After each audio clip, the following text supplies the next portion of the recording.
जिन्होंने पूरा जीवन राष्ट्र को समर्पित कर दिया। हमारे बीच में ऐसे आदरणीय मुकेश जी भाई साहब बैठे हैं, ये प्रचारक हैं, इन्होंने पूरा जीवन राष्ट्र और संघ को समर्पित कर दिया। तो ये माला नहीं पहनते। बस इनका ये है कि मैं इनके बारे में क्या बोलूं, इनका जो जीवन और इनका जो सहयोग और इनका जो समर्पण है वो हम कोई नहीं कर सकता। भाई साहब ने सारा विषय श्री राम मंदिर को लेकर किया। मैं इतना कहना चाहता हूं मित्रों, हम बहुत सौभाग्यशाली हैं। कई पीढ़ियां खप गई, कई पीढ़ियां चली गई, कई लोग हमारे यहां मंच पर विराजमान है जिन्होंने राम मंदिर में चाहे कार सेवा हो, चाहे इमरजेंसी में जेल में जाना पड़ा हो, उसमें भी ये लोग गए। और बहुत सारे लोग बांदीकुई के पुराने, कई लोग चले गए और कई लोग मुझे आज भी ध्यान है। कोई भी कार सेवा हो, कोई भी चाहे धरना हो, चाहे विश्व हिंदू परिषद का हो, चाहे संघ का हो, कहीं भी पीछे दौसा जिले में बांदीकुई नहीं रहा। ऐसा मैं आपको एक तो ये बताना चाहता हूं। जहां भी जरूरत पड़ी हमने यहाँ कई आंदोलन किए। यहाँ एक त्रिशूल भिक्षा का एक कार्यक्रम हुआ, वो अपने आप में एक इतिहास रचने वाला कार्यक्रम हुआ।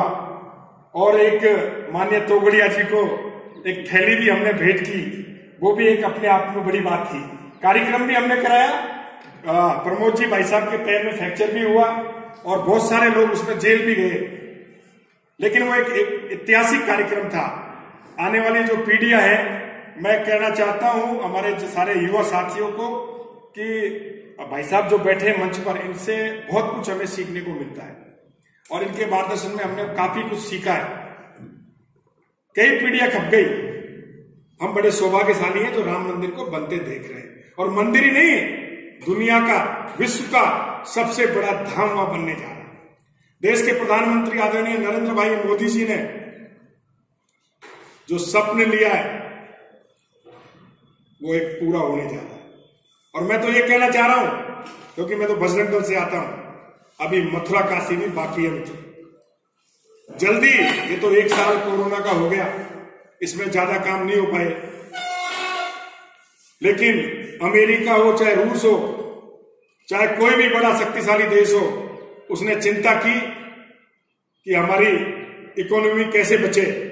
और हमारे देश के प्रधानमंत्री ने चिंता की कि हमारे देश का जवान और हमारे देश का युवा, हमारे देश के अन्नदाता, हमारे देश के किसान भाई ये कैसे बचे। आज पूरे विश्व में आप देख लो, सबसे ज्यादा मौतें अगर हुई हैं तो वो अमेरिका और एयर कंडीशन में लोग रहने वालों में हुई है। और आज सबसे ज्यादा कोरोना में किसी का काम हुआ है और शक्तिशाली देश बनकर उभरा है तो उसका नाम भारत है। आज हमने इकोनॉमी भी बचाई और देश को मजबूत भी किया। और हमारी अगर संख्या, जो हमारे भाई कोरोना में चले गए, उनकी अगर संख्या की अगर बात करें तो पूरे विश्व में सबसे कम संख्या हमारे भारत की है। आज हमारे यहाँ की वैक्सीन जो बनी है, 50 से ज्यादा देशों ने उस वैक्सीन को लिया है। करीब कल हमारे राष्ट्रीय अध्यक्ष जी ने बताया कि 60 से ज्यादा देश और भारत की वैक्सीन मांग रहे हैं मित्रों। कुछ लोग उसमें राजनीति कर रहे हैं, लेकिन उनकी दुकानें बंद हो गई। किसानों के नाम पर राजनीति कर रहे हैं। 60 साल से किसानों के नाम पर राजनीति करते आए। एक आलपिन अगर हम जाएं तो उसकी भी रेट तय होती है, पानी की बोतल की भी रेट तय होती है। ये जरूरी नहीं है यहां बिकेगी, कहीं भी बेच सकते हैं।